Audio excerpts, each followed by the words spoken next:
नमस्कार, स्वागत है आपका डे न्यूज में। मैं हूं आपके समक्ष आध्या सिन्हा। करवाऊंगी रूबरू शहर के ताजा तरीन खबरों से, लेकिन खबरों पे नजर डालने से पहले आइए नजर डालते हैं उन तमाम खबरों पे जो बनी है आज की सुर्खियां। मुजफ्फरपुर में फिर बोरे में शव मिलने से हड़कंप। 5 दिन में मिल चुके हैं 5 शव, पुलिस का हाथ खाली।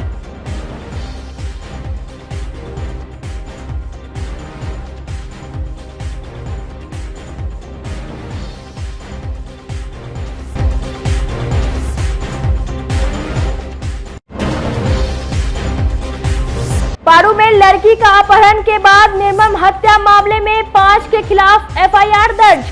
आरोपियों के गिरफ्तारी के लिए एसआईटी गठन। एसएसपी ने कहा जल्द गिरफ्त में होगा सभी अपराधी।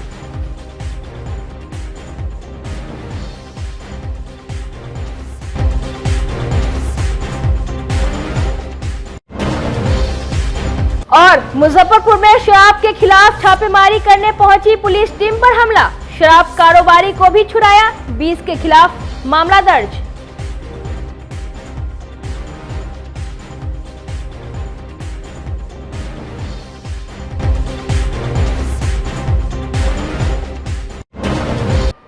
तो ये थी आज की सुर्खियां, अब खबरें विस्तार से। मुजफ्फरपुर में लगातार अज्ञात शव मिलने से सनसनी फैली हुई है। शहर में फिर बोरे में बंद शव मिलने से हड़कंप मच गया। बीते 5 दिन के अंदर यह 5वीं घटना है। बुधवार अहले सुबह सदर थाना इलाके के शहजानंद कॉलोनी के गली नंबर 9 में बोरा में बंद शव को चादर में लपेटकर फेंका गया। अज्ञात युवक के शव की पहचान नहीं हो पाई है। उसकी गर्दन रेत कर पेट में चाकू घोंपकर हत्या की गई है। पेट से आंत भी बाहर निकल आई है। शव देखते ही स्थानीय लोगों ने पुलिस को सूचना दी। पुलिस ने जांच के बाद पोस्टमार्टम के लिए शव को एसकेएमसीएच भेज दिया। शिनाख्त कराने की कोशिश में पुलिस जुटी हुई है। इससे पहले ब्रह्मपुरा के चांदनी चौक, करजा, औराई, अहियापुर में शव का कटा हुआ हाथ मिल चुका है। पुलिस लगातार हो रही हत्या को लेकर अलर्ट है। शवों की पहचान अब तक नहीं हो पाई है। करजा थाना के द्वारकानाथपुर के मशगरा चौर में मंगलवार को बोरा में लिपटा हुआ एक अज्ञात शव मिला था। उसकी हत्या भी धारदार हथियार से वार कर की गई थी। हाथ पांव भी बंधे हुए थे। शव की पहचान नहीं हो पाई। मंगलवार को ही औराई थाना के सुंदरखौली गांव में बागमती नदी से अज्ञात युवक का शव मिला था। उसकी भी हत्या कर दी गई थी और नदी में शव को फेंक दिया गया था। इससे पहले ब्रह्मपुरा थाना के चांदनी चौक ओवरब्रिज के नीचे सर्विस लेन पर बीते गुरुवार सुबह कार्टन में पैक कर बोरा में रखकर एक 30 वर्षीय अज्ञात युवक का शव फेंका मिला था। शव की पहचान नहीं हो पाई है। मृतक के मुंह और नाक कान से खून निकल रहा था। युवक जींस और पीला टी शर्ट पहने हुए था। बीते शनिवार को चांदनी चौक से उत्तर अहियापुर थाना के पठान टोली मोहल्ला में एक शव का कटा हुआ हाथ मिला था। हालांकि शव अब तक नहीं मिल पाई है। इस तरह बीते 5 दिनों में अलग अलग जगहों पर 5 शवों के मिलने से सवाल खड़े हो रहे हैं। किसी की पहचान नहीं हो पाई है। आशंका जताई जा रही है कि तीनों हत्या अवैध संबंध या प्रॉपर्टी के विवाद में की गई है। किसी दूसरे जगह पर हत्या कर बाद में शव को ठिकाना लगाने के लिए इस तरह लाकर शहरी इलाके में फेंका गया है ताकि पहचान नहीं हो सके। यहाँ पर बहुत कुछ भैया संभव है। लीगल बहुत होता है हाँ है। क्या सब होता है? क्या यह तो प्रशासन को मालूम होना चाहिए। सुबह क्या सूचना आप लोगों को मिली? सुबह एक दूध वाला आया है तो बोला है कि डेड बॉडी यहाँ पर रखा हुआ है। तो उसके बाद 1-2 आदमी और कहे तो हम लोग फिर उसके बाद थाना को खबर किए हैं।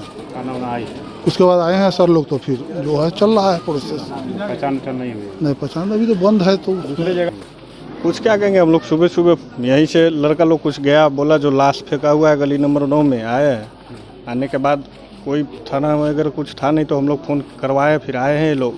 अभी जैसे कि वैसे सब पड़ा हुआ है। अब देखिए खुले उसके बाद पता लगेगा किसका क्या है, कौन मार के फेंक दिया। अच्छा, इधर ला के बाहर से लगता है? बाहर से ही लाकर फेंका हुआ है, गली का तो है नहीं। सामने से कहाँ रास्ता निकलता है? सामने से तो गली ही है, 7 नंबर में निकलता है। ये 9 नंबर गली हुआ, शाहजहानंद गली का 9 नंबर गली हुआ। अच्छा, चारों तरफ घना इलाका बस्ती है, हाँ, पूरा पूरा पूरा कोई नहीं देख पाया? कोई नहीं देख पाया। लगता है रात में किया होगा। रात में वही 2-3 बजे करीब फेंका होगा, सब सोया हुआ रहता, उसी समय फेंका। सुबह सुबह 9 साढ़े 9 में मोहल्ला से ही फ़ोन आया। हम तो चौक पर थे तो पता चला कि हमारे गली में एक शव बरामद हुआ है। यहाँ आने के बाद देखें कि काफ़ी भीड़ थी और प्रशासन पहुँच चुके थे यहाँ पर। आने के बाद पता चला कि किसी पुरुष का शव यहाँ पर बोरे में लपेट के फेंका हुआ है। क्या लग रहा है, बाहर से लाके मार के? हाँ, लगता तो ऐसा ही कि बाहर से लाके यहाँ फेंक दिया गया है। जितना पतला गली है, क्या लग रहा है ऑटो टोटो? नहीं, ऑटो तो इस गली में आती नहीं है कभी, क्योंकि यहाँ नाला पूरा टूटा हुआ है। जैसा कि आप देख रहे होंगे, इसमें कोई बड़ी गाड़ी नहीं आएगी। कभी भी आएगा तो कोई मोटरसाइकिल ही आया होगा। पुलिस की गश्ती होती है इस गली में? नहीं, गश्ती को भी नहीं होता है। क्या आप लोगों का डिमांड? बॉडी भी नहीं दिखाया गया है? बॉडी भी नहीं दिखाया गया। हम लोग को बोला गया कि मेडिकल में ही खुलता है, यहाँ नहीं खोलेंगे। प्रशासन से मांग है कि कम से कम जितना घना बस्ती है, ये भगवानपुर का सबसे पॉश इलाका कहा जाता है इसको, शाहजहानंद कॉलोनी को, कम से कम 1-2 बार तो आधी रात्रि में गश्ती होनी चाहिए। आए दिन हमारे मोहल्ला में चोरी चवारी की घटना होती रहती है, लेकिन आज तक कभी हम लोग को नहीं याद है कि कभी गश्ती की गाड़ी देखे होंगे, जबकि आधा थाना के स्टाफ इसी मोहल्ला में रहते हैं किराए पे। उसी का फायदा उठाया है? बस उसी का फायदा कोई उठाया। कोई जानकारी ही है, जो जानता हो, जगह जान रहा हो, वही आकर के फेंक दिया होगा। वही लाके किया होगा। बॉडी मिली थी सर? क्या डेड बॉडी मिली है, एफएसएल की टीम आई है, डॉग स्क्वाड आई है। अब बाकी इसको इसके पोस्टमार्टम में तो इसके सिम्स ले जा रहा है, उसके बाद आगे की कार्रवाई की जाएगी। क्राइम सीन पर क्या कुछ मिला है? किस तरह से डेड बॉडी रखा गया? डेड बॉडी कपड़े के गठरी में बंधा हुआ था। आशंका क्या है, बाहर से लाके फेंका गया है? बाहर से तो लाकर फेंका ही गया है। आगे इसमें सर आगे पोस्टमार्टम में तो जा रहा, उसके बाद पहचान शिनाख्त होने के बाद आगे कार्रवाई की जाएगी। ठीक है, थैंक यू। मुजफ्फरपुर के पारू थाना इलाके में एक किशोरी की हत्या का मामला सामने आया है। लालू छपरा गांव में एक पोखर में किशोरी का शव मिला है। किशोरी के हाथ पैर बंधे हुए थे और शरीर पर चाकू से वार के निशान थे।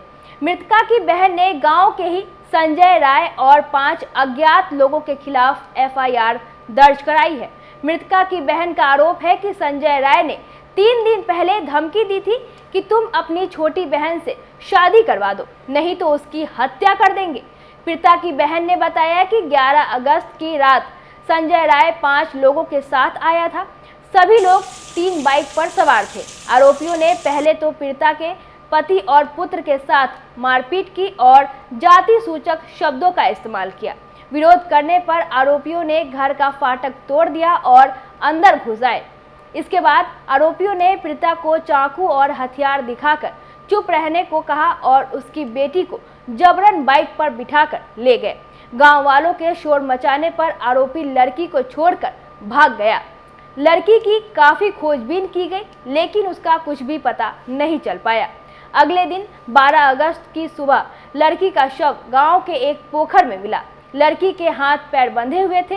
बुधवार को एसएसपी राकेश कुमार ने गांव पहुंचकर पीड़ित परिवार से पूछताछ की और आरोपियों की गिरफ्तारी का आश्वासन दिया। एसएसपी ने कहा कि घटनास्थल से एक खुरपी बरामद की गई है, जिसे एफएसएल के लिए भेज दिया गया है। उन्होंने कहा कि हत्या करने का मोटिव क्या है, पुलिस इस बात को टटोल रही है। जी अगल बगल के सब मिल के और उससे जान मरवाया है। उसके करवाया साथ है। क्या उसका रिलेशन, उसके कुछ संबंध था? सर वो राय जी है, हम लोग अच्छा, राम है, हम लोग का कुछ भी वो नहीं है। सब हमारा ही अगले बगले के सब चीज करवा के धरवा के बिना सीआईडी के कहीं होता है। कौन राय है? समझ गए, जो राय जी है। क्या नाम है? आपके क्या नाम बताएं उसका? संजय राय। संजय राय। वो शादीशुदा है संजय राय? जी आधा वयस है, बूढ़ा जैसा है वो, आधा वयस है। तो उसके शादी करने के लिए बेचैन था? हाँ समझ गए। ये सब ये घर का आमने सामने वाला ठीक है, उसको बैठा फिर ऐसा हादसा वो क्यों किया? सब चीज कह के ध के जब देखा ना कि मम्मी हमारी नहीं है, हमारा घर में कोई जेंट्स नहीं है, हम चले गए तो सब 8-9 गुरन उस जगह बैठे थे। समझ गए। जब हमारा बेटा बेटी हम चले गए, जैसे ही जा रही है रेवा में जाके जल बोझ रहे हैं, वैशाली तक ले गए, तब वहीं तक ले यहाँ से फोन कर रहा है ठीक है कि घर में आदमी ना है। जब रात को खोजा, जब घर में आदमी अगल बगल में सबसे पूछा, कृपा के देख लिया ऐसे वैसे फला चिल्ला, सब बसवारी जगह सब जगह आत्मा कुटमैता सब जगह फुना फुनी राते में। जब ऐसा बात बोला तो हम का जाए वहाँ, लौट के फिर वहाँ से हम लेके बचा लेके भागल यहाँ आए। सारा आदमी लाश जाके वहाँ पर देख रहा था, लेकिन कोई आदमी ना हम लोग के बता रहा था, हमारा घर परिवार के लोग के, कि हाँ तुम्हारा लड़की के वहाँ जान मार दिया हुआ है। आप ही हम ही सब कपड़ा उपड़ा पहने हुए हैं, आटी पटी में के आमने सामने के घर में के आदमी सब है, तो वो नहीं देखेगा कि हाँ उसका लड़की के कपड़ा है। कोई नहीं बता रहा था, ना कोई बोल रहा था। जब हम आए वहाँ से, जब हमको इसी में आदमी सब जा रहा था, भनक लगा था। एगो मौसी है हमारी, उसी के हम बोले ये रुपया घरे न है से चल तो देखी कहाँ लड़की के मार। जब वहाँ गए सर अभी तक जांच कहाँ तक पहुँचा है? पारू थाना अंतर्गत एक लालू छपरा गांव है। यहाँ 2 दिन पहले एक घटना घटित हुई है। एक बच्ची है जिसकी उम्र लगभग 14-15 वर्ष है, उनकी हत्या हुई है। और इसमें हम लोगों की FSL की टीम ने भी एग्जिबिट से यहाँ से काफ़ी प्रदर्श इकट्ठे किए और वो टीम ने विज़िट किया है, डॉग स्क्वाड की टीम ने विज़िट किया है। इसमें एक व्यक्ति के ऊपर नामजद केस दर्ज किया गया है। हम लोग उनकी गिरफ्तारी का प्रयास कर रहे हैं और बहुत ही जल्दी 1 से 2 दिनों के अंदर उनकी अरेस्टिंग हम लोग सुनिश्चित करेंगे। सर घटना का मुख्य वजह क्या लगता है? घटना में अभी चूँकि बहुत कुछ कहना अभी बहुत जल्दी हो जाएगा, और अभी तक जो प्रथम दृष्टया हम लोग को समझ में आ रहा है वो ये समझ में आ रहा है कि घर से बुलाकर या घर से ले जाकर उस बच्ची की हत्या की गई है।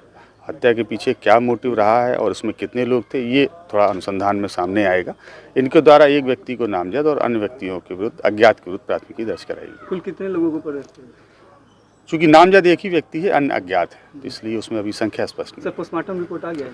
पोस्टमार्टम रिपोर्ट से आज हम लोगों को प्राप्त हो जाएगा, उससे और फर्दर डिटेल्स हम लोगों को मिल पाएंगे कि। लेकिन अभी तक हम लोगों ने जो घटना स्थल है वहाँ से खुरपी को बरामद किया है और उसमें ब्लड के भी धब्बे पाए गए हैं, जिससे स्पष्ट हुआ है कि उस खुरपी से ही हत्या की गई है। मुजफ्फरपुर में एक बार फिर शराब कारोबारी को पकड़ने गई पुलिस पर हमला हुआ है।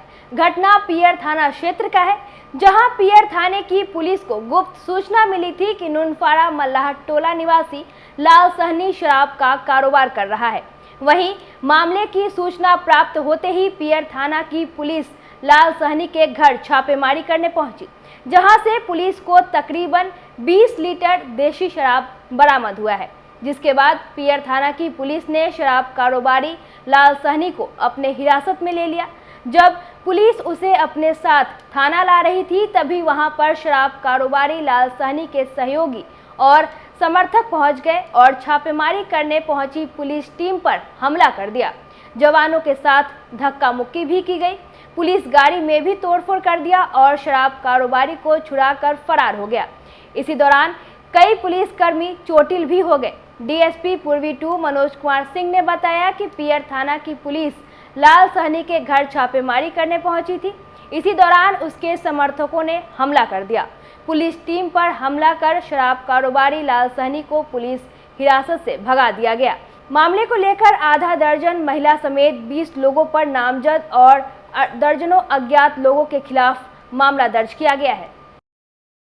पियर में 12/8/24 को पियर थाना अध्यक्ष को शाम में गुप्त सूचना मिली कि एक नुनफारा गांव है जिस वार्ड नंबर 12, यहाँ के लाल सहनी द्वारा अपने घर में अवैध शराब की बिक्री की जा रही है।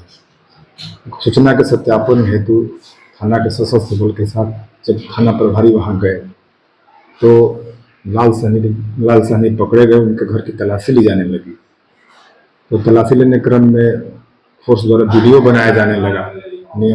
नियमतः जो वीडियो बनाने का प्रावधान है, उस पर वीडियो बनाने लगा। इसी दरमियान वहाँ करीब 20-25 आदमी हल्ला करते हुए पुलिस पर हमला कर दिए, जिसके फलस्वरूप पकड़े गए लाल सहनी को उन लोगों ने छुड़ा लिया। अच्छा, वीडियो बनाने वाला मोबाइल भी फेंक दिया उन लोगों ने छीन करके, और पुलिस बल को वहाँ से कम संख्या होने के कारण वहाँ से गाड़ी को भी क्षतिग्रस्त किया गया है। गाड़ी भी थोड़ी क्षतिग्रस्त हुई है, लोगों द्वारा हमला करके रोड़ा पत्थर भी फेंका गया था। इस मामले में से कार्रवाई क्या कर रहे हैं? हम लोगों ने वहाँ के करीब 20 आदमियों की पहचान कर ली है, नामजद प्राथमिकी दर्ज कर ली गई है और जल्दी उन लोगों को गिरफ्तार कर गिरफ्तार किया भी गया है कि अभी तक नहीं किया गया है, लेकिन जल्दी ही हम लोग। इसमें कोई पुलिस बल घायल भी हुए हैं क्या? थोड़ी बहुत हुई है, चोट लगी है, लगी है। और सर जो शराब कारोबारी उनको भी छुड़ा लेने की बात? हाँ, छुड़ा लिए गए, लेकिन शराब हम लोगों ने जब्त कर लिया है। करीब 20 लीटर शराब थी, उसको जब्त करके। मुजफ्फरपुर के उत्पाद विभाग की टीम ने मोतीपुर के बरजी चेक पोस्ट से एक कार से भारी मात्रा में शराब के साथ 2 तस्कर को गिरफ्तार किया है। उत्पाद पुलिस को सूचना मिली थी कि एक ही गांव के 2-3 दोस्त मिलकर शराब की तस्करी करते हैं। पुलिस ने जाल बिछाकर चेक पोस्ट के पास कार को रोका। हालांकि पुलिस को देखकर तस्कर मौके से भागने लगे, लेकिन दोनों को खदेड़ कर पकड़ लिया गया। कार की तलाशी लेने पर 17 कार्टन विदेशी शराब बरामद की गई। गिरफ्तार तस्कर की पहचान मोतीपुर बथना के सुजीत कुमार और सचिन कुमार के रूप में हुई है। पुलिस की पूछताछ में दोनों ने बताया कि यह माल गांव के ही सोनू कुमार का है। फिलहाल इस मामले में उत्पाद पुलिस ने 5 के खिलाफ मामला दर्ज कर आगे की कार्रवाई में जुटी हुई है। कल की कार्रवाई में बर्जी चेक पोस्ट मोतीपुर थाना अंतर्गत की गई है। निरीक्षक मद्य निषेध मनोज कुमार के नेतृत्व में एक छापामारी दल का गठन किया गया और औचक जांच के क्रम में एक चकिया से आ रही अल्टो जो मुजफ्फरपुर नंबर की गाड़ी है उससे 17 कार्टून शराब बरामद हुआ है तथा 2 अभियुक्त को गिरफ्तार किया गया है। दोनों अभियुक्त बथना पर मोतीपुर के रहने वाले हैं, ठीक ना। अभियुक्त गिरफ्तार अभियुक्त सुजीत कुमार और संजीत कुमार हैं। कैसे ऑपरेट करते थे, शराब की कैसे डिलीवरी करते थे, क्या कुछ पता चलता है? सूचना था कि चकिया में कुछ शराब का खेप लाया गया है और उससे वो खेप मोतीपुर थाना अंतर्गत में आने वाला है, तो सघन जांच हम लोग प्रारंभ कर दिया गया है। पूछताछ में हाँ, बर्जी चेक पोस्ट पर पूछताछ में क्या कुछ बताया है? पूछताछ में अभी अनुसंधान जारी है, ठीक ना। अब मामला न्यायालय में भेजा जा रहा है। बुधवार को मुजफ्फरपुर डीएम सुब्रत कुमार सेन ने बिहार विशेष सर्वेक्षण एवं बंदोबस्ती अधिनियम की जानकारी देते हुए बताया कि जिले के 16 प्रखंडों में 16 अगस्त से 16 सितंबर तक सर्वेक्षण पूर्ण कार्य को लेकर शिविर लगाया जाएगा। 1 अक्टूबर से 31 अक्टूबर तक किश्तवाड़, 1 नवंबर से 15 जनवरी तक खानापुरी, 16 जनवरी से 15 फरवरी तक दावा आपत्ति की प्राप्ति, 16 फरवरी से 15 मार्च तक सुनवाई, 16 मार्च से 22 मार्च तक प्रारूप अधिकार अभिलेख का प्रकाशन का प्रथम चरण समाप्त होगा। वहीं द्वितीय चरण 24 अप्रैल से 8 जुलाई तक द्वितीय चरण की सुनवाई होगी। वहीं 9 जुलाई से 24 जुलाई तक लगान बंदोबस्ती किया जाएगा। 25 जुलाई से 24 अगस्त तक अंतिम अधिकार अभिलेख का प्रकाशन किया जाएगा।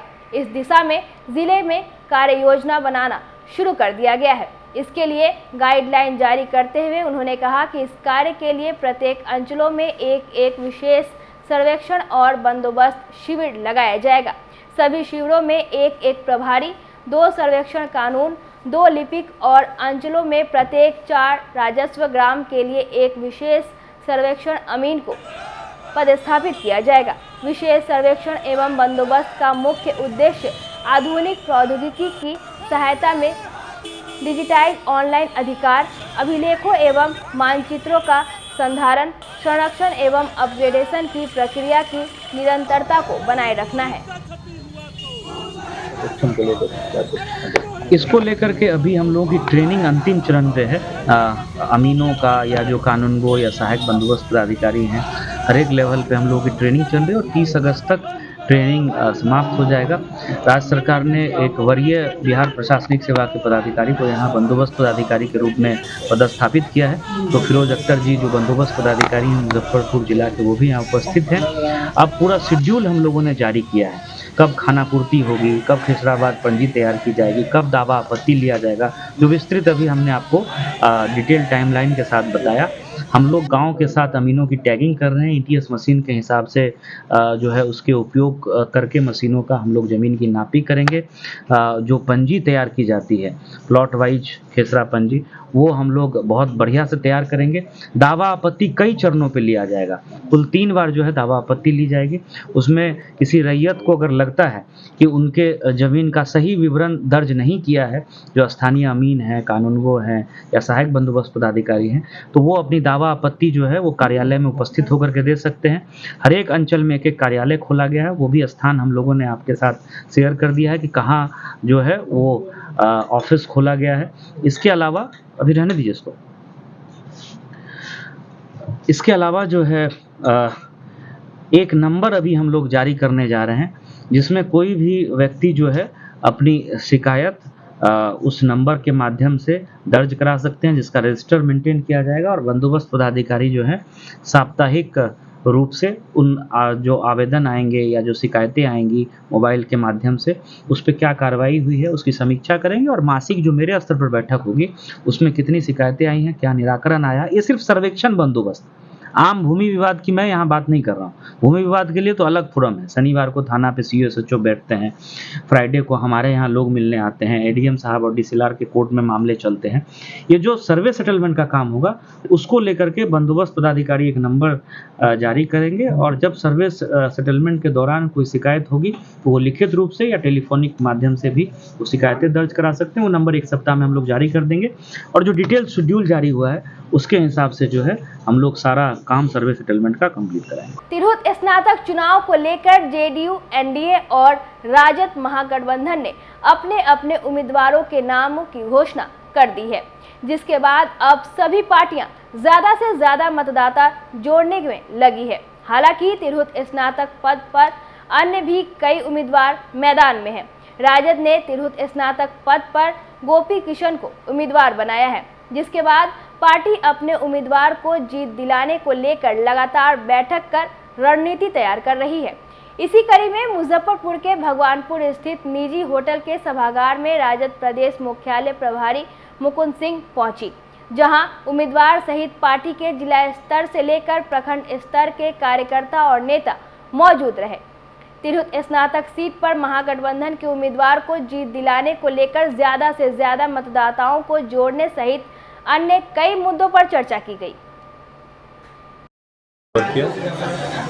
विजन एकमात्र है जो आज तक वो सेक्शन था ग्रेजुएट का जिनको आज तक कभी वोटर नहीं बनाया गया, जो कभी वोटर बन नहीं पाए किसी भी कारण से। मैं कारणों की गहराई में नहीं जाना चाहता, पर वो जो टीम है जो आज तक वंचित रहा वोटर बनने से, उनको वोटर बनाना है, उन तक उनका अधिकार पहुंचाना है और उनसे आग्रह करना है कि वो एक निर्णायक रूप में अपना वोट दें, ताकि सदन में कोई उनके बीच का आदमी जाए। मैं उनके बीच का आदमी हूँ, उनके बीच की बात रखूँगा और उनकी बात सदन में मजबूती से रख सकूँ। यही आग्रह है हम लोग का। देखिए, मुद्दे इसमें बहुत सफाई से अगर आपको बताया जाए तो ग्रेजुएट के अलावा कोई मुद्दा नहीं होता है। अर्थात ग्रेजुएट जो लोग हैं उनकी समस्याएं, उनके लिए नीति निर्धारण, उनके लिए व्यवस्था करना, संसाधन मुहैया कराना और सरकार से मांग करना कि मेरे क्षेत्र में ग्रेजुएट्स का जो मूल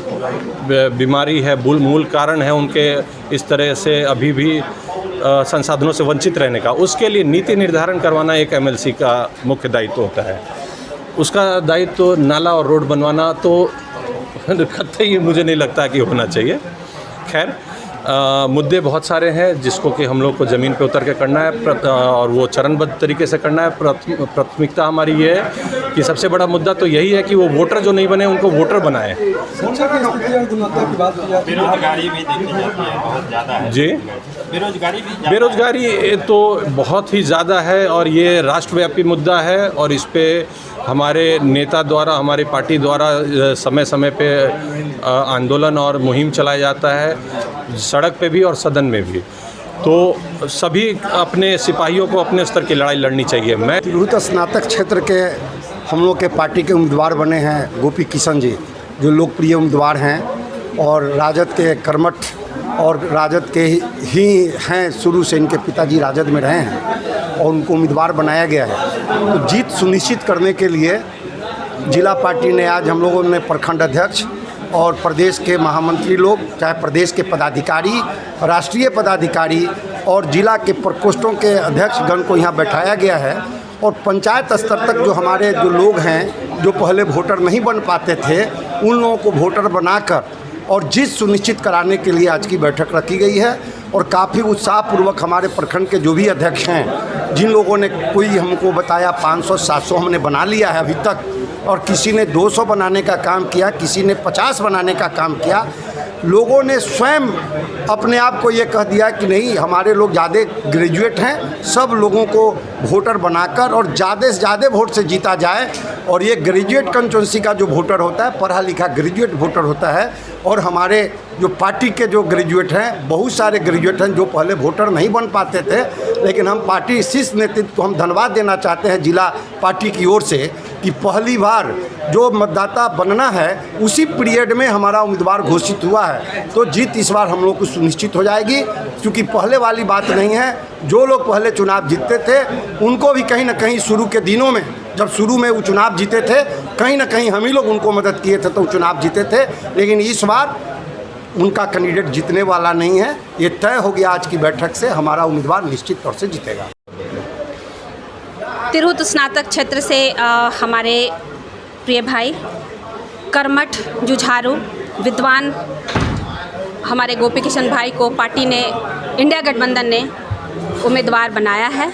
और आज की जो बैठक है, इनके विजय को सुनिश्चित करने के लिए हमारे तमाम सभी जो पदाधिकारीगण हैं, कार्यकर्तागण हैं, हम सबों ने आज यहाँ पर इस बात, इनकी जीत को सुनिश्चित करने के लिए मंत्रणा की है। और हम लगातार वोटर बनाने के लिए प्रणबद्ध हुए हैं। और हम सब मिल करके इस बैठक के बाद अपने अपने इलाकों में हमारे सारे साथीगण, जितने हमारे प्रखंड अध्यक्ष हैं, हमारे प्रकोष्ठों के अध्यक्ष हैं, हमारे प्रदेश स्तर के पदाधिकारीगण हैं, हमारे जिला स्तर के पदाधिकारीगण हैं, हम सब मिल करके जितने भी लोग हैं, हम लोग लगातार चारों जिलों में इस बात को इंश्योर करेंगे। खासकर हम मुजफ्फरपुर के साथीगण हैं तो वो लोग इंश्योर करेंगे कि ज़्यादा से ज़्यादा वोटर बने।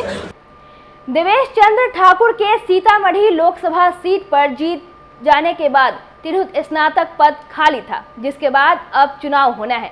इसको लेकर एनडीए और महागठबंधन ने अपने अपने उम्मीदवारों के नाम पर मुहर लगा दी है।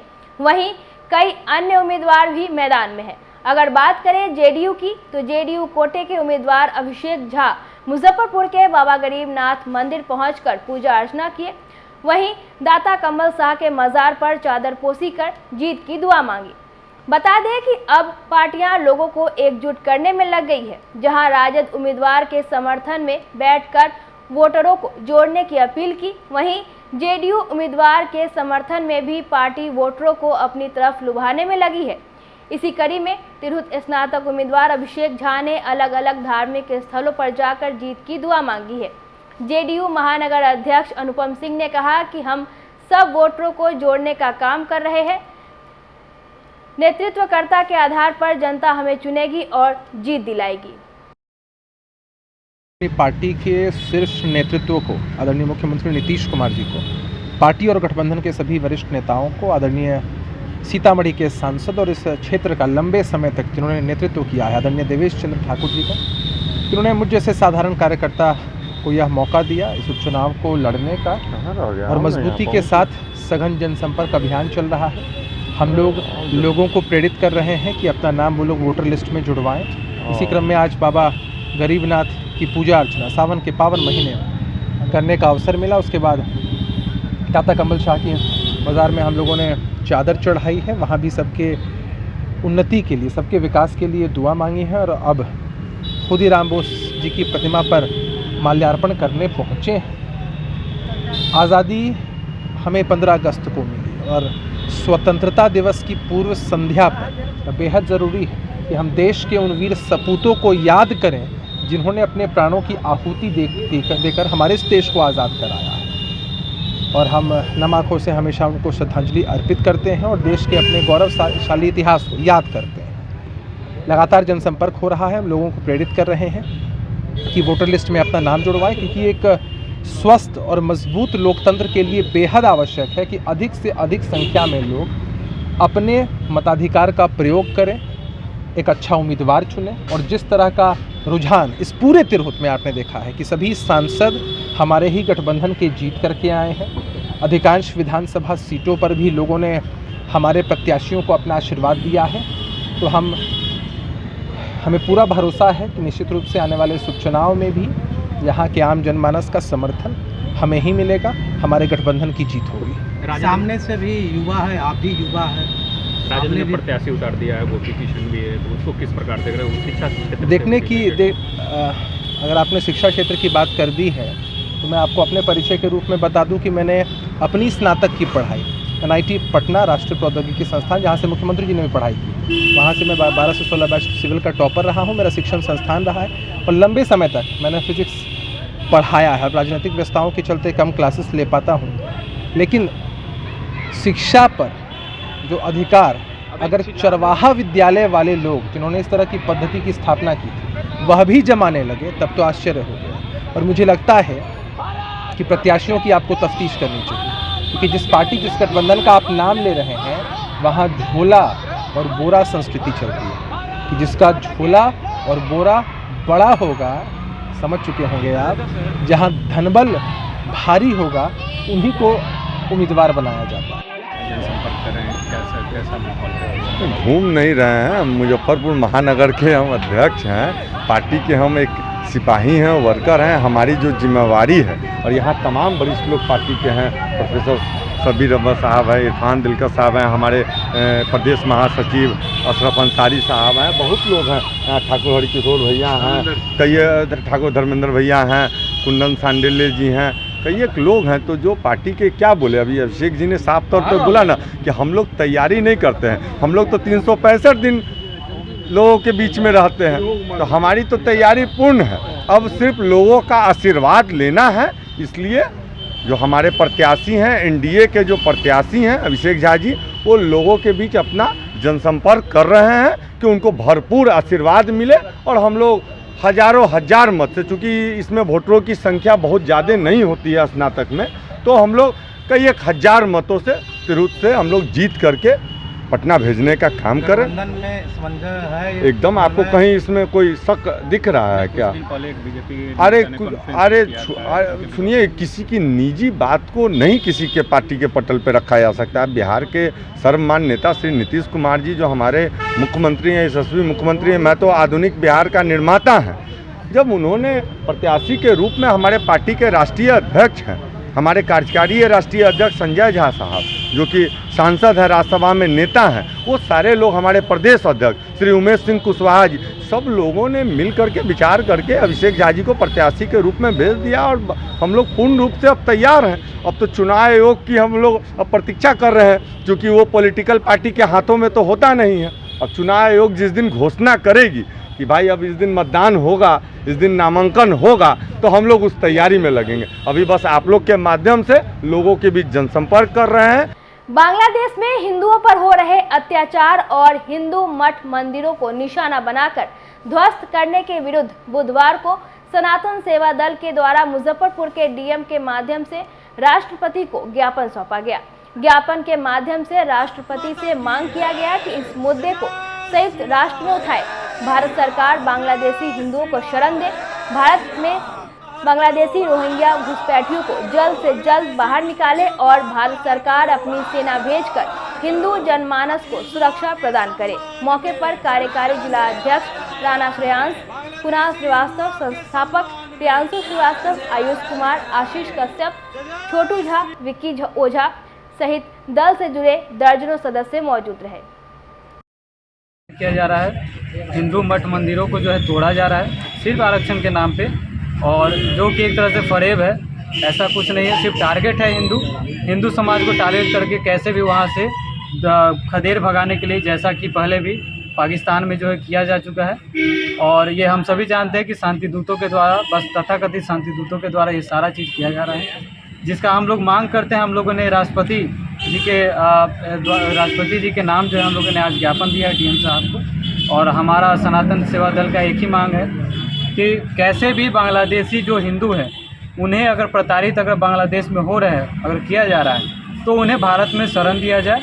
उन्हें नज़दीकी जो भी बॉर्डर इलाके हैं वहाँ पर शरणार्थी कैंप लगाकर उनकी देखरेख की जाए, इनसे उनकी जान माल की क्षति जो है बच सके।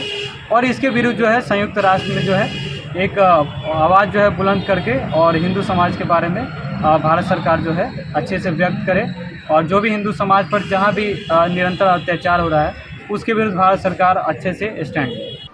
बुधवार को मुजफ्फरपुर के मुक्ति धाम प्रांगण में संचालित अपन पाठशाला में विभाजन, विभीषिका व हम पर संवाद और 8 दिवसीय प्रदर्शनी कार्यक्रम का आयोजन किया गया, जिसका महापौर Nirmala Sahu, city SP Awadhesh Saroj Dixit, chamber of commerce के अध्यक्ष श्याम सुंदर भीमसेरिया, चंद्रमोहन खन्ना और शिवशंकर साहू ने संयुक्त रूप से फीता काट कर किया और भारत माता की आरती कर कार्यक्रम का शुरुआत किया। सिटी एसपी ने अपने संबोधन में बच्चों को कहा कि यह प्रदर्शनी हमें और बच्चों के और यहाँ आने वाले सभी लोगों को स्वतंत्रता के पूर्व घटित इतिहास को जीवंत कर बताएगा। बच्चे अपना आदर्श स्वतंत्रता सेनानियों को बनाएं, उनसे सीखें और अपने जीवन में उतारें और देश के निर्माण में अपनी भूमिका सुनिश्चित करें। महापौर निर्मला साहू ने कहा कि यह प्रदर्शनी काफ़ी प्रेरक है और बच्चों के मानस पटल पर बैठने वाला है। इस तरह का प्रदर्शनी सभी शैक्षणिक जगह पर लगने चाहिए, जिससे आने वाले देश के भविष्य रूपी बच्चे इसे सीखकर अपने जीवन में उतार सके। कार्यक्रम संयोजक सुमित कुमार ने कहा कि यह प्रदर्शनी 8 दिनों तक रहेगी। शहर के सभी प्रबुद्ध लोग आए और इस प्रदर्शनी को देखें। मौके पर वरीय शिक्षक सुमन सौरभ, चंदन कुमार, अशोक कुमार, दीपू कुमार, रवि प्रकाश, अभिराज कुमार सहित काफ़ी संख्या में लोग मौजूद रहे। जो विभाजन विभीषिका के अवसर पर 7-8 दिवसीय प्रदर्शनी का हम लोग आयोजन किए हैं, जिसमें विभाजन के समय अपने देश को क्या क्या त्रासदी झेलनी पड़ी, कितने लोग इसमें शहीद हुए, कितने घर बेघर हुए, कितने माता और बहनों के साथ जो दुर्व्यवहार और बर्बरतापूर्ण घटना घटी, इन सब को लेकर 8 दिवसीय प्रदर्शनी हम लोग लगाए हैं, जिसके उद्घाटन महापौर, सिटी एसपी और यहाँ के स्थानीय लोगों ने किया। यह और शहर के लोगों से आग्रह है कि लोग आएँ और 8 दिवसीय प्रदर्शनी को देखें। इससे हमारे देश में जो भी हुए घटनाएं उसको हम लोग देखेंगे और समझेंगे और बच्चों को बताने के, ताकि इनके मानस पटल में यह बैठा रहेगा कि हमारे देश के साथ क्या हुआ और अपने देश प्रेम की भावना जगेगी। आज यहाँ पे अपन पाठशाला में भारत विभाजन विभीषण जो उस समय की जो दर्दनाक विभीषिका का जो उस समय की जो दर्दनाक जो हम लोग बच्चे लोग को दिखाने के लिए आज यहाँ पे हम लोग आए हैं। तो यहाँ पर प्रदर्शनी के माध्यम से ये बच्चे हमारे देश का भविष्य है। उस समय जो 14 अगस्त को हमारे देश में क्या क्या लोग को यहाँ पर क्या क्या कठिनाई का सामना पड़ा, देश की क्या स्थिति थी, तो आज उस प्रदर्शनी को बच्चे भी देखेंगे इस भीषण त्रासदी को आने वाले समय में, कि उस त्रासदी को याद करें। और हम लोग का भी प्रयास है, केंद्र सरकार की भी योजना के द्वारा ये प्रदर्शनी का आयोजन किया गया है यहाँ पर। तो जो उस समय का जो दर्द थे, हम लोग जो झेले, आज हम लोग की आने वाली पीढ़ी है, हम लोग के आने वाले बच्चे जो देश का भविष्य हैं, उस समय हमारे देश ने क्या त्रासदी झेली थी वो भी इसको देखें और इससे सीख लेकर के ये घटना दोबारा हम लोग दोहराई न जाए, उस चीज़ को इस हमेशा इन लोगों में जागृत होते रहे। और जो उस समय हम लोग जो दर्दनाक हादसे जो हम लोग देश में हुआ, जो हम लोग देश में परिवार बट गए, समाज बट गया और हम लोग के जो देश की अर्थव्यवस्था पूरी बट गई। जो हम लोग 15 अगस्त हम लोग खुशी मनाते हैं, उससे पहले क्या क्या जो देश ने दुर्घटनाएं जो देखी, वो बच्चे भी देखें, समझे और याद करें। मुक्तिधाम में जो पार्टीशन को लेकर के जो एक विभाजन विभीषिका नाम स्मृति दिवस हर साल सेलिब्रेट किया जाता है भारत सरकार के द्वारा, तो यहाँ पर भी इंडियन बैंक के माध्यम से सेलिब्रेट किया गया, जिसमें बच्चों को एक छोटा सा एक इंट्रोडक्शन सभी के द्वारा दिया गया है। और ये जो प्रदर्शनी लगी हुई है, सभी शहरवासियों से ये चीज़ रहेगा कि सब लोग आकर के देखें और भारत का जो अतीत था जिसमें इतने सारे लोगों ने बलिदान दिया, उसको दोबारा से रिविजिट करें। बाल विवाह पर आधारित फिल्म झुमरी 15 अगस्त को GFP मिनी थिएटर चैनल पे रिलीज होने जा रही है। बुधवार को फिल्म का प्रमोशन किया गया। इस फिल्म के सारे किरदार बिहार के ही है। मुख्य कलाकार आदित्य राज, आकृति वर्मा, माही राज, पिंकी सिंह, सतीश सहनी, मलिक मुस्तफ़ा, जयप्रकाश गिरी, अवनीश महादेवन, अभिषेक जाटव, सुमित सिंह और केवल मिश्रा, ये सभी कलाकार बिहार के ही रहने वाले हैं। गोस्वामी फिल्म्स प्रोडक्शन ने इस फिल्म का निर्माण किया है, तो वहीं फिल्म की निर्माता कामनी वर्मा है। निर्देशन गौरव गिरी ने किया है। फिल्म की कहानी बाल विवाह पर आधारित है। जिस लड़की की शादी बाल अवस्था में हो जाती है और इस लड़की के साथ बाद में दुष्कर्म हो जाता है। इस फिल्म की कहानी बहुत ही दमदार है, जो आपको सिनेमा हॉल में रुला देगी। सबसे पहले आप सब लोगों को प्यार भरा नमस्कार है गौरव गिरी की तरफ से। ये फिल्म झुमरी, जिसका नाम है 15 अगस्त को रिलीज़ हो रही है, एक सामाजिक फिल्म है और समाज की जो कुरीतियाँ है उसको हम लोग इस फिल्म के माध्यम से दिखाने की कोशिश की है। और इस फिल्म का जो कहानी है बाल विवाह पे बेस्ड है। तो हम चाहते थे कि बिहार गवर्नमेंट भी अगर इस चीज़ को कानूनी रूप से इसको बैन किया हुआ है तो हम लोग भी सपोर्ट करें बिहार गवर्नमेंट को, ताकि लोगों तक ये चीज़ जाए। लोगों तक फिल्म एक माध्यम जो होता है, एक आईना होता है, और फिल्म ही लोगों को जागरूक कर सकता है, लोगों तक पहुंच सकता है। तो हम लोग सोचे कि फिल्म बनाते हैं और लोगों को एंटरटेन करते हैं और साथ साथ लोग को अच्छा मैसेज देते हैं ताकि लोग कुछ सीख सकें। किस तरह दिमाग में है कि इसी पर फिल्म बनाना है और भी इसी पे क्यों? ऐसा कुछ नहीं है, हम हमेशा सामाजिक मुद्दे पर फिल्म बनाते हैं और कुछ पार्ट में हम लोग कमर्शियल भी काम करते हैं, लेकिन कोशिश रहता है कि सामाजिक फिल्म करने से क्या होता है कि लोग देखते हैं और लोग परिवार तक ये फिल्म पहुंचती है और वहाँ पे हम लोग संतुष्टि होता है कि हम लोग कुछ फिल्म अच्छा बनाया है। तो अभी दिखाया जाता है फिल्म में, बस थोड़ी फिल्म में हो गया, सीन डबल मीनिंग रहता है, उस समय ऐसा फिल्म बना रहे हैं, किस तरह का रिस्पॉन्स मिलेगा? अब रिस्पॉन्स का कोई चिंता नहीं है, उसका दर्शक अलग है, हमारा दर्शक अलग है। हम अच्छी फिल्म बनाते हैं और पारिवारिक फिल्म बनाते हैं, हमारा दर्शक जो पारिवारिक और साफ़ सुथरी फिल्में देखना चाहता है वो लोग देखते हैं, और जो देखते हैं उनका बात इस विषय में नो टॉपिक। किस प्लेटफॉर्म पे ये फिल्म लॉन्च किया जाएगा? ये जीएपी मिनी थिएटर पे फिल्म आएगी और 15 अगस्त को रिलीज़ की जाएगी। किस तरह का कुछ डायलॉग को लेकर याद हो? अब तो मैं जो एक्टर नहीं हूँ, लेकिन इस फिल्म का गाना बहुत अच्छा है और हमारे विरल सर गाना लिखे हैं, आप उनसे पूछ सकते हैं कि गाना क्या है। और मैम का डायलॉग बहुत अच्छा है, बताइए मैम। ये किस तरह का फिल्म है और डायलॉग? जी, मैं फिल्म में एक दमदार रोल में हूँ और मेरा नाम है फिल्म में राज राजेश्वरी देवी, और फिल्म में मेरा डायलॉग है जैसे एक सिचुएशन पे, ए रामदेवा कहाँ बाड़े, निकल बाहर, हम जे कह देनी हमार बात पत्थर के लकीर होला और हम ना चाहेनी कि हमार कहल केहू यहाँ पर ठुकरा देवे, अगर हमार बात ना भाई तो तहरा ला ठीक नहीं के, समझ गए जी। किस तरह का फिल्म है?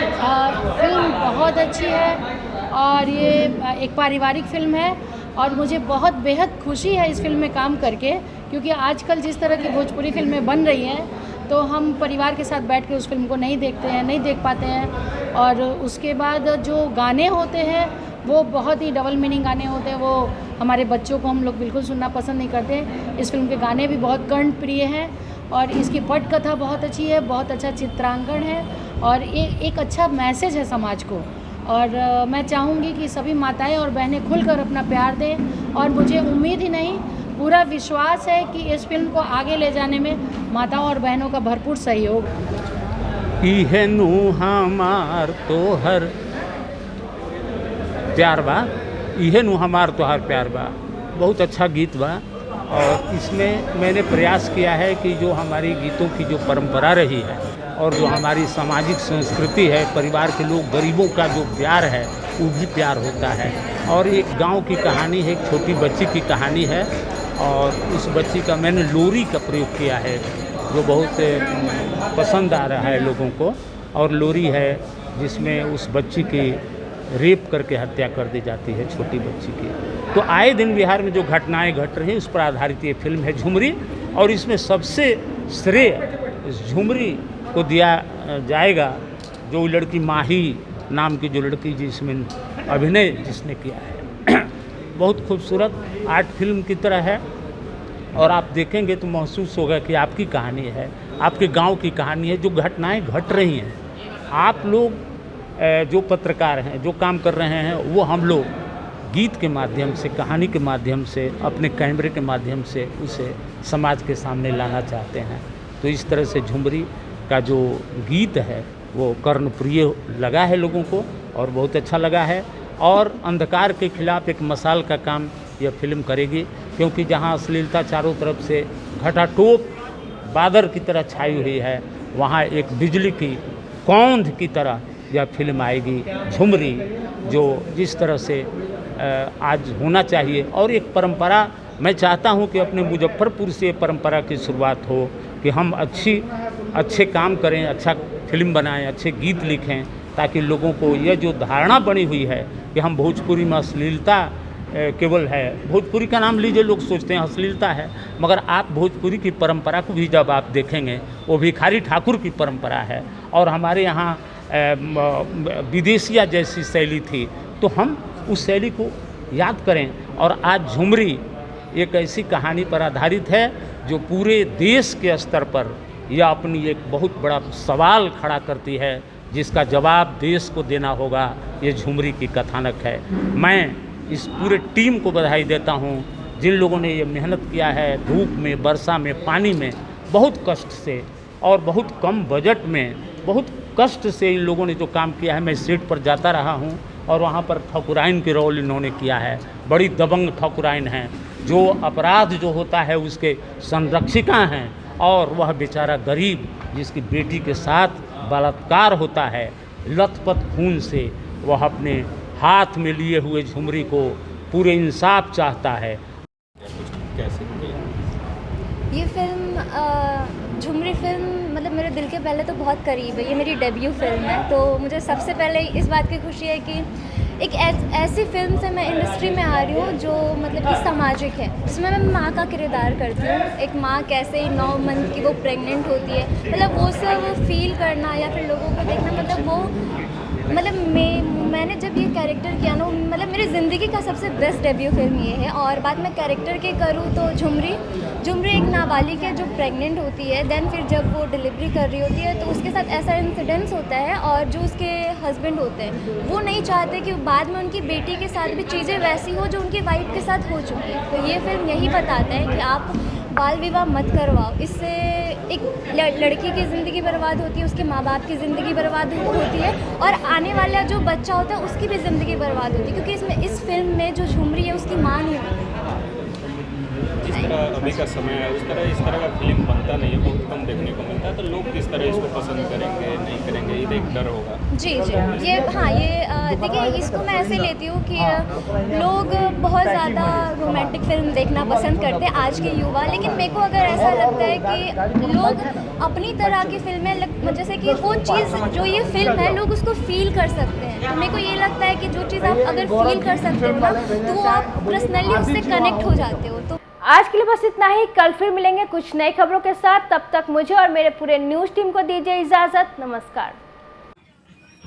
नमस्कार प्रिय देशवासियों, मोतीपुर प्रखंड के महान जनता जनार्दन, अधिकारी पदाधिकारी, जनप्रतिनिधियों एवं मतदाता मालिकों, किसान मजदूरों एवं युवा साथियों, आज 78वें स्वतंत्रता दिवस के शुभ अवसर पर मैं मोतीपुर प्रखंड उप प्रमुख रिंकू कुशवाहा आप सभी को हार्दिक शुभकामनाएं एवं बहुत बहुत बधाई देती हूं।